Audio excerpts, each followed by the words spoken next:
The funeral director adjusted my father's tie one last time before closing the casket. I stood there in my simple black dress, watching them prepare to take him to his final rest. My phone buzzed in my purse. I'd forgotten to silence it. "I've changed your locks. This building is for respectable people only." The text was from Diane Morrison, my neighbor from Unit 4B. Attached was a photo of my apartment door with a shiny new deadbolt installed. My hands shook as I read her follow-up message. "Your loud music, strange visitors, and irregular hours are done. Pack your things from the hallway when you get back. Diane Morrison, Building Committee Chair." I almost laughed at the absurdity. Loud music? I was a classical pianist who practiced with headphones after 6 p.m. Strange visitors? Those were my father's hospice nurses coming to check on me after his death. Irregular hours? I'd been at the hospital and funeral home for 2 weeks straight. "Sophia, we're ready," the funeral director said gently. I slipped my phone back into my purse. My father deserved my full attention today. Diane Morrison could wait. The service was beautiful. My father, Anthony Reeves, had touched many lives as a high school history teacher. Former students, now adults with children of their own, came to pay their respects. They shared stories of how he'd inspired them, helped them through tough times, or simply made them laugh with his terrible history puns. "Your father was so proud of you," his best friend Carl whispered to me. "He talked about you constantly." His daughter, the financial genius who was going to change the world. I squeezed Carl's hand. Dad had been my biggest cheerleader when I left my corporate job to start my own investment firm. He'd even been my first client, trusting me with his modest retirement savings. That initial investment had grown enough to pay for his care during his final illness and still leave a substantial sum. What Carl didn't know, what nobody except my lawyer knew, was that my father had been far wealthier than anyone imagined. His frugal lifestyle and modest teacher's salary had hidden a brilliant investor who'd quietly amassed a fortune through decades of smart decisions. He'd left everything to me, including his crown jewel, the entire Rosegate Commons building where I lived. My phone buzzed again. This time it was building security. "Miss Reeves, there's a situation at your apartment. Mrs. Morrison is insisting we evict you immediately. She says you're trespassing." "I'm at my father's funeral," I said quietly, stepping away from the crowd. "I'll be there in 2 hours." "She's quite insistent." "Ma'am, she's called the police." "Let her. I'll handle it when I arrive." I returned to the graveside service, watching them lower my father into the ground next to my mother. He'd bought these plots 30 years ago. Always planning ahead, just like he'd planned ahead when he'd purchased Rosegate Commons through a shell company, maintaining his anonymity while ensuring he always had control over his home. The drive back to the building took 40 minutes. I could see the flashing lights from 2 blocks away. 3 police cars and building security were clustered outside the main entrance. Diane Morrison stood in the center, gesticulating wildly in her designer suit. I parked in my assigned spot, the one Diane had tried to have reassigned to herself 6 months ago, and walked calmly toward the commotion.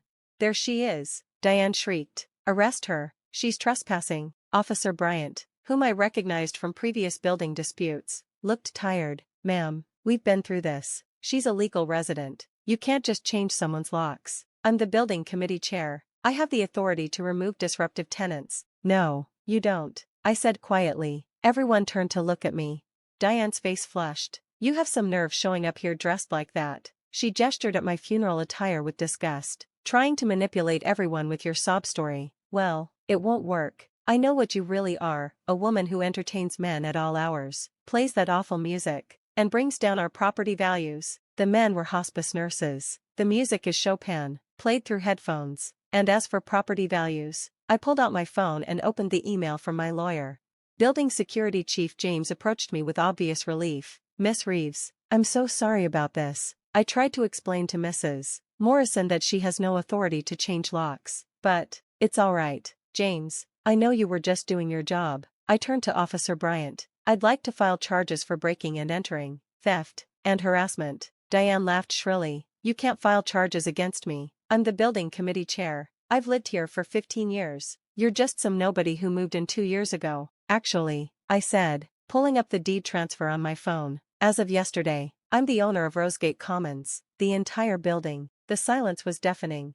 That's impossible," Diane stammered. James, the security chief, was the first to understand. His eyes widened as he remembered all the times he'd seen my father visiting, all the conversations we'd had about building maintenance and resident concerns.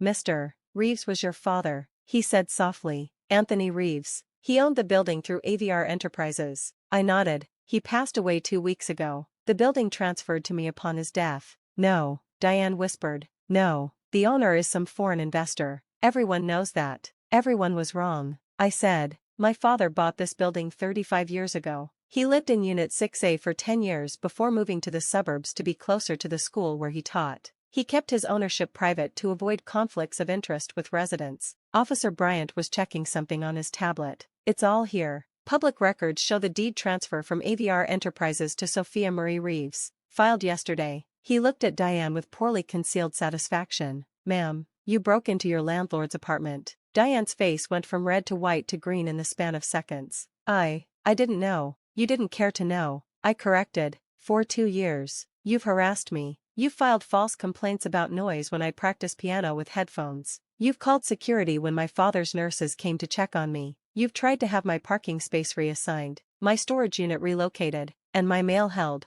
And today, while I was burying my father, you broke into my home. The building committee voted. Diane protested weakly. Show me the minutes. I said. Show me the vote where the building committee decided to break into my apartment. Her silence was answer enough. There was no vote. James confirmed. Mrs. Morrison acted alone. She came to me this morning with locksmith receipts and demanded I update our key records. I refused and told her it was illegal. That's when she said she'd handle it herself. I turned to the gathering crowd of residents who'd come out to watch the drama. Many of them had been victims of Diane's arbitrary rules and power trips over the years.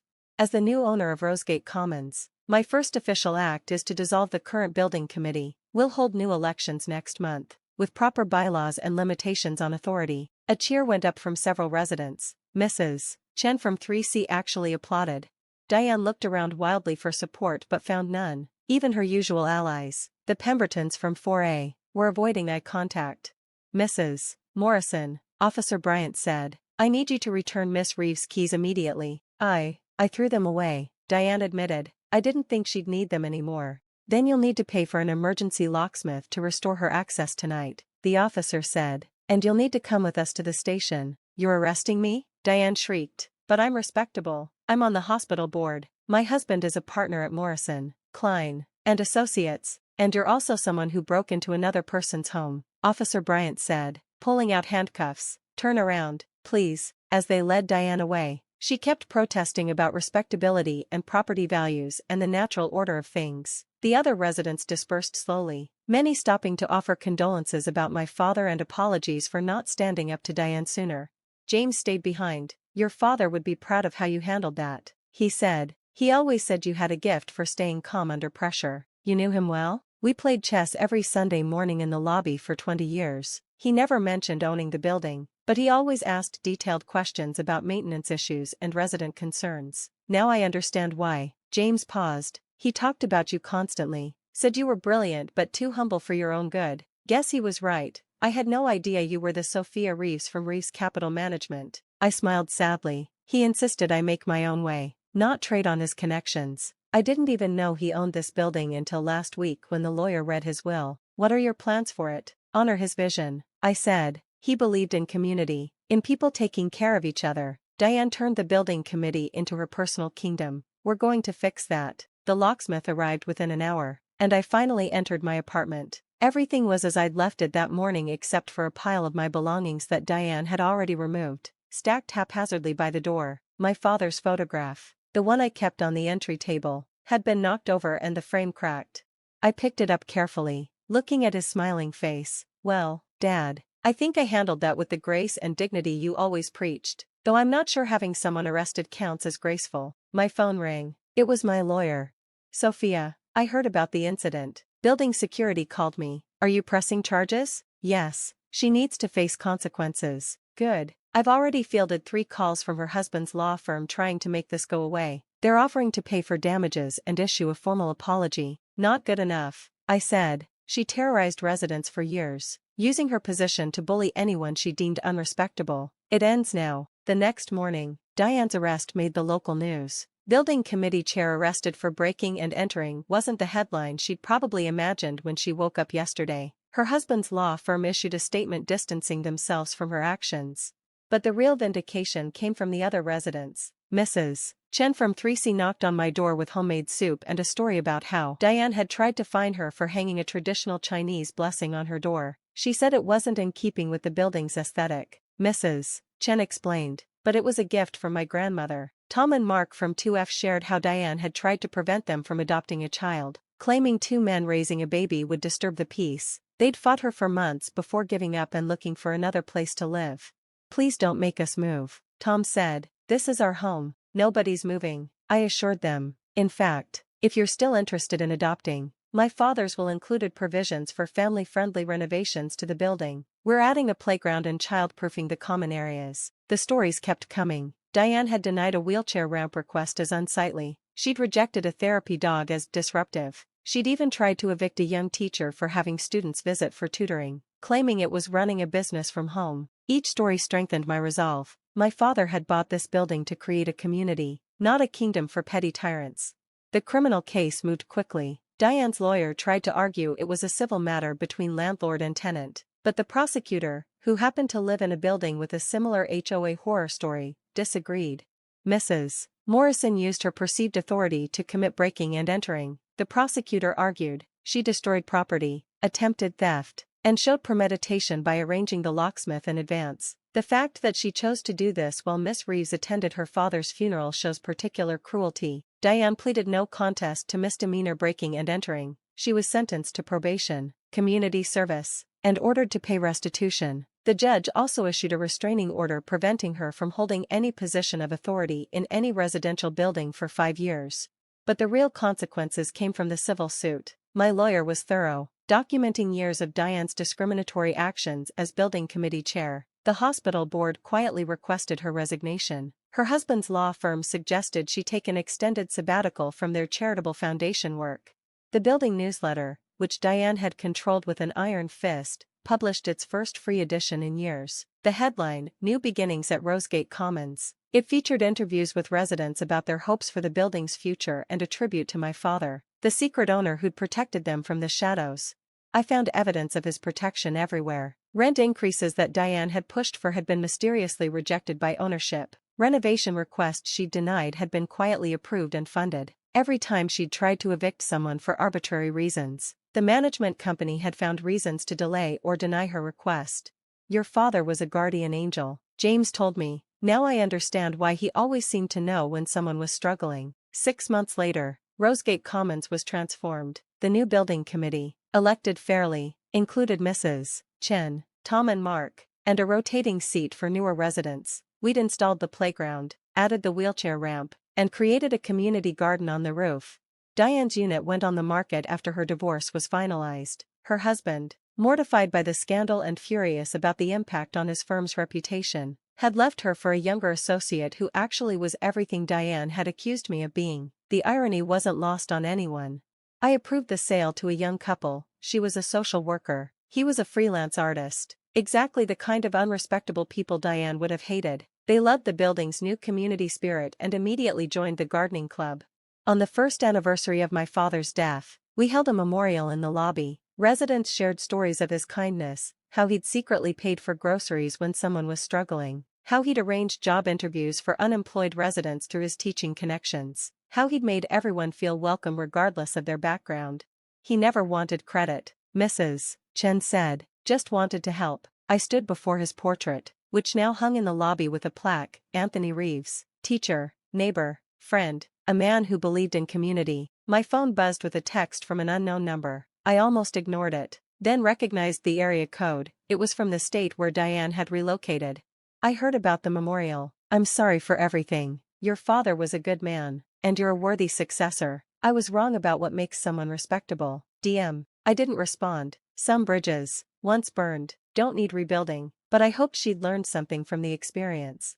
That evening, I sat in my apartment, the same one Diane had tried to take from me, playing Chopin on my piano. No headphones this time. The music drifted through the building, and nobody complained. In fact, Mrs. Chen opened her door to listen better, and Tom and Mark brought their newly adopted daughter to sit in the hallway and hear the nocturne. This was what my father had envisioned, not a building of respectable people, but a community of good people, people who supported each other, who celebrated differences, who understood that true respectability came from how you treated others, not from your job title or bank account. As the last notes faded, I heard applause from the hallway. My neighbors had gathered, drawn by the music Diane had called awful. They smiled and waved before returning to their homes, leaving me alone with my thoughts and my father's photograph. "I think I'm doing okay, Dad," I whispered. "The building is what you always wanted it to be, a real home for everyone." And somewhere in the distance, I could swear I heard his voice on the wind. "That's my girl. Always knew you'd change the world." I closed the piano and prepared for bed, secure in my home, surrounded by my community, carrying forward my father's legacy of quiet kindness and fierce protection of those who needed it most. The locks on my door were new, but they opened to the same truth they always had. Home isn't about who has the fanciest apartment or the most prestigious title. It's about belonging, acceptance, and the courage to stand up for what's right. Even if you have to do it in your funeral dress while your father's grave is still fresh, sometimes, that's when it matters most.